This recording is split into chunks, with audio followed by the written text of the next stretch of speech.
Mga mahal kong asi, tandaan ninyo, sinabi ito ni Premier Chris Minns ng New South Wales tungkol sa ideya ni Pauline na iisang kultura lang. At isa sa mga pinakaayaw ko sa mga sinasabi ni Hanson, mahabang listahan, Karen.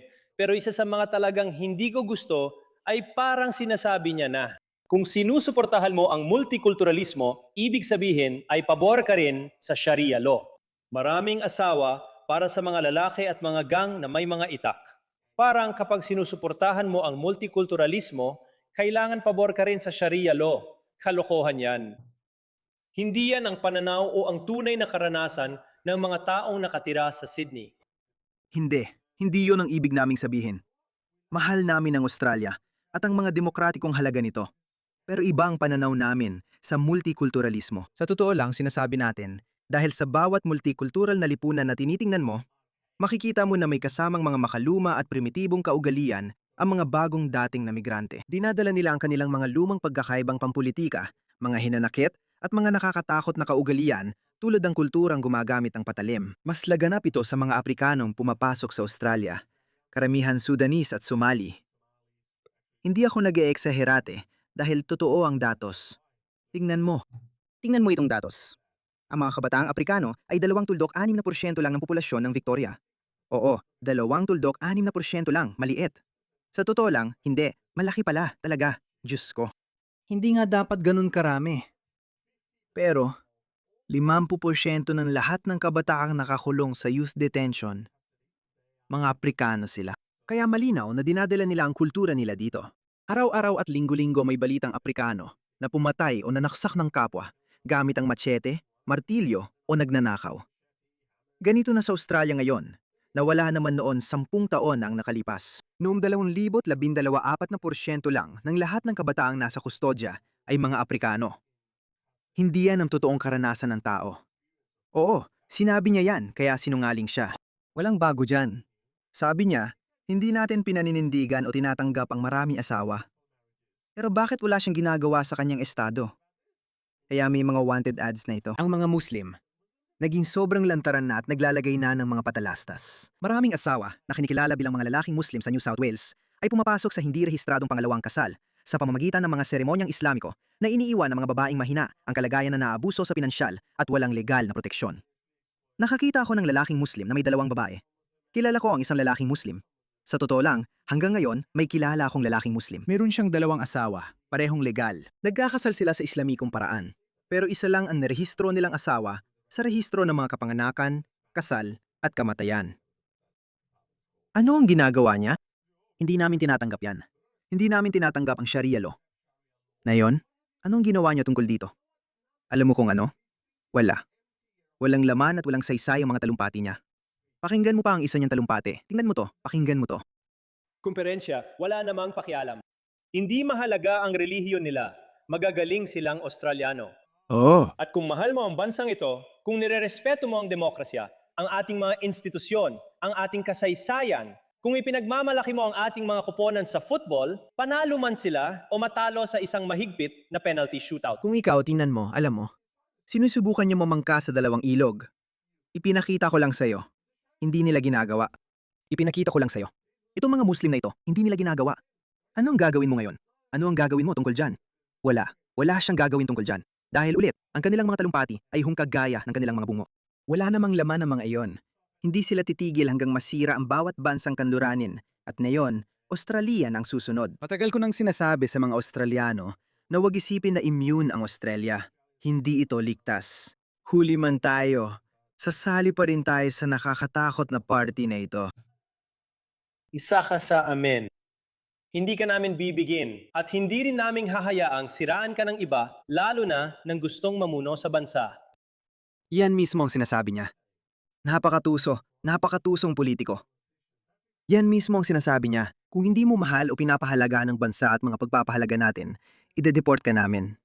Yan ang sinasabi niya. Hindi ba't yun din ang sinabi niya? Hindi mahalaga ang relihiyon nila. Magagaling silang Australiano.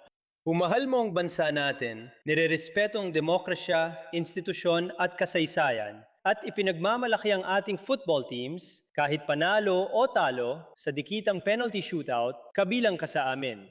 Kung sinabi niya na yan mismo ang sinasabi ni Pauline Hanson, ano ba yan? Kaya ano ang ginagawa mo tungkol dito? Hindi dahil, alam mo, nagsinungaling siya. Nagsinungaling lang siya sa'yo. Nagsinungaling lang siya sa'yo. Nagbigay siya ng talumpati na alam niyang makakakuha ng palakpakan. Atakihin niya si Pauline Hanson. Pero sa totoo lang, pareho lang naman ang sinasabi nila. Pero wala silang gagawin. Tingnan mo ito. Ito. Nangyari rin ito sa Sydney, sa estado niya. Ngayong umaga, isang patay, 4 pang nasa malubhang kalagayan sa ospital matapos may ilang dinala sa mga ospital sa Sydney kagabi. Naganap ang pamamaryo na ito sa Canley Vale bago magwalo 30.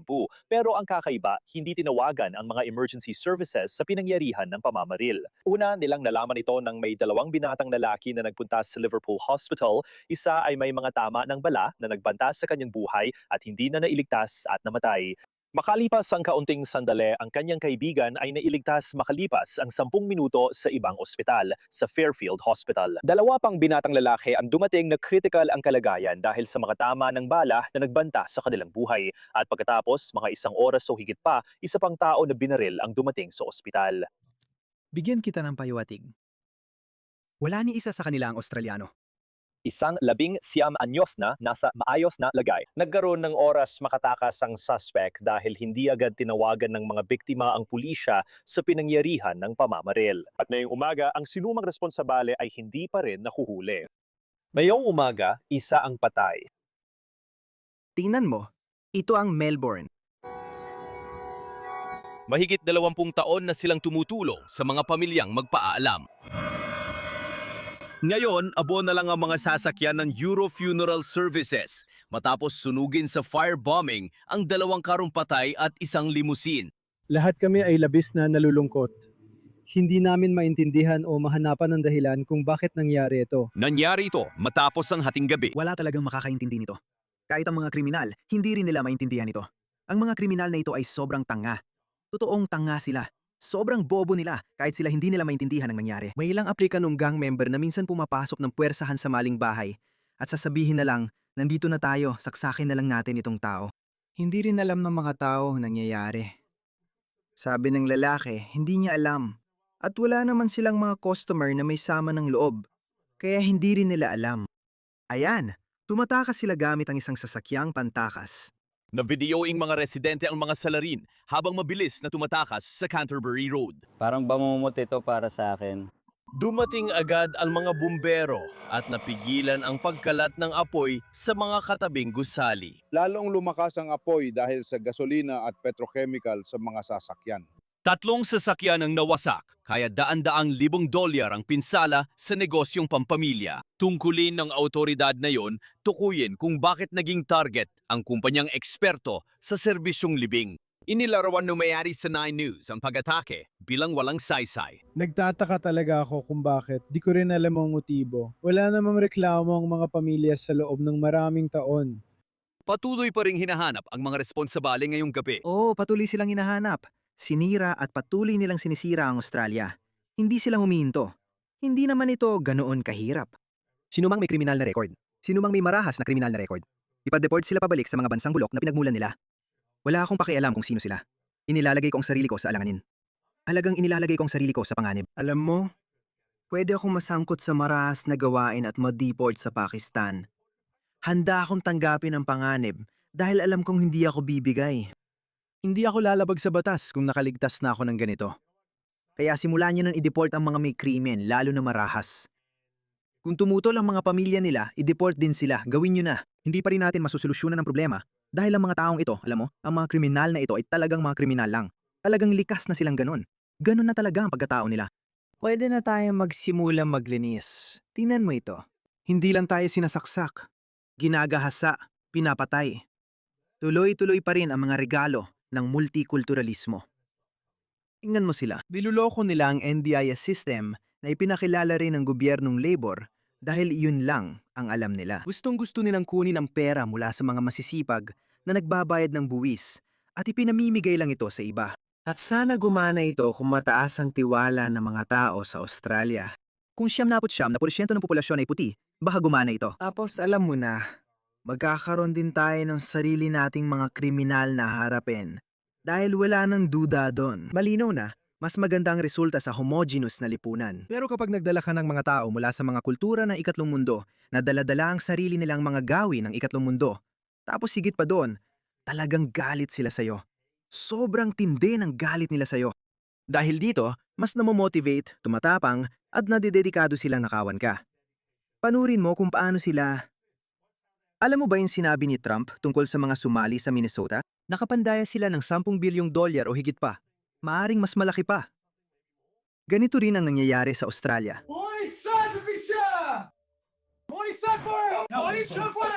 Sa unang pagkakataon, nabunyag ang mga pagsisikap ng Commonwealth laban sa milyon-milyong dolyar na pandaraya sa NDIS.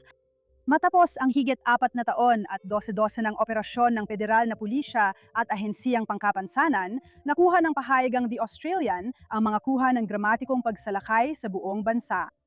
Nagbunga ang mga pag-aresto ng $1 milyong na multa, pagkumpiska ng mamahaling gamit at sasakyan, at pagkakakulong ng ilan. Tingnan mo ito.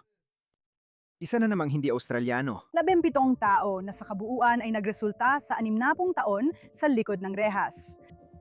Ipinapakita ng footage hindi lang ang laki ng mga operasyong isinagawa, kundi pati na rin ang iba't ibang klase ng mga taong sangkot sa panlilinlang sa scheme. Talaga? Halo-halo at iba-iba? May mga pag-aresto na nagaganap sa harap ng mga sira-sirang apartment pero pati na rin sa mga magagarang bahay sa suburb. Oh, isa na namang hindi Aussie. Sa ngayon, $3.5 milyong na ilegal na nakuha mula sa pondo ng NDIS ang naibalik, na hindi naman kalakihan kung ikukumpara sa $55 bilyong na taunang gastos ng NDIS. Pero umaasa ang gobyerno na palakasin pa ito gamit ang panukalang batas na tinatalakay ngayon sa parlamento. Umasa ang Labor sa suporta ng koalisyon, ngunit ayon sa oposisyon, nag-aalala sila na 2% lang ng matitipid mula sa panukalang batas ay galing sa pagtugis ng pandaraya. Sabi ng mga source ng gobyerno sa pahayagang The Australian, pinagsama-sama lang daw ang argumentong ito, lalo na dahil mas maraming seksyon sa pandaraya sa NDIS bill kaysa sa ibang hakbang o paksa. Hindi pa natin alam kung mahihikayat ang koalisyon. Hey, tingnan mo ang babaeng nakahijab na ito. Sa pinakabagong mga pagsisikap ng Fraud Fusion Task Force na nakatanggap ng 88,000 sumbong at nagsagawa ng 50 search warrant nitong nakaraang taon lamang. Kung maaprubahan ang panukalang batas ng Labor, inaasahan nitong lalakas ang kampanya kontra kriminalidad at mapipigilan ang pagtaas ng gastos ng programa. Palagi nilang sinasabi sa atin na pinayayaman ng multikulturalismo ang mga kanluraning lipunan. Pero sa totoo lang, nawala na ang kanluran. Wala silang alam. Heto, ibabahagi ko ang ilang estadistika. Kapag nagdala ka ng tao mula sa ikatlong mundo, dala rin nila mga ugaling pang ikatlong mundo. Totoo yon.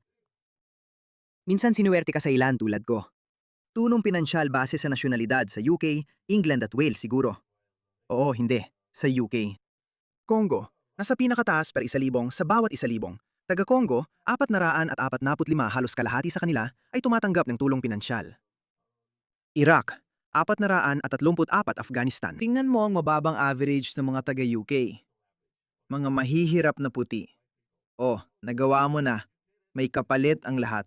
Kahit sa pagiging tahimik, may kapalit din yon. At pasensya na, ang mga Muslim ang pinakamasama pagdating sa pag-asa sa tulong ng gobyerno. Sila ang pinakamasama. Opisyal na estadistika ito ng UK, okay? Tingnan mo ito. Mas malamang na nakatira sa mga paupahang bahay ng gobyerno ang mga taong nagpakilalang Muslim. Tingnan mo, mga Muslim ang nangunguna. Mga Sikh, Hindu, Hudyo ang nasa ibaba. Ngayon, tingnan natin ang ilang estadistika mula sa Denmark. Ipinapakita dito ang bilang ng panggagahasa at taon ng gastos kada tao. Kung ang Denmark ay isang ex-dyan, tingnan mo ito. Hindi lang nila ginagahasa ang mga mamamayan mo ng mas madalas kaysa sa mga katutubong Dane. Sila rin ay pabigat sa estado mo. Pakistan, Turkey, Iran, Morocco, Iraq. Tingnan mo, Somalia ang nasa taas. Kung ikaw ay isang Somali sa Denmark, 20 beses kang mas malamang na gumawa ng panggagahasa at aabutin mo ng halos 30,000 ang gastos ng estado. Hindi ba't kamangha-mangha yun? Ginagahasa, pinapatay at sinasaksak ka. Tapos ikaw pa ang nagbabayad para doon. Ganito ang nangyayari sa Australia. Nangyayari rin ito sa Australia sa maliit na sukat, pero lumalala pa.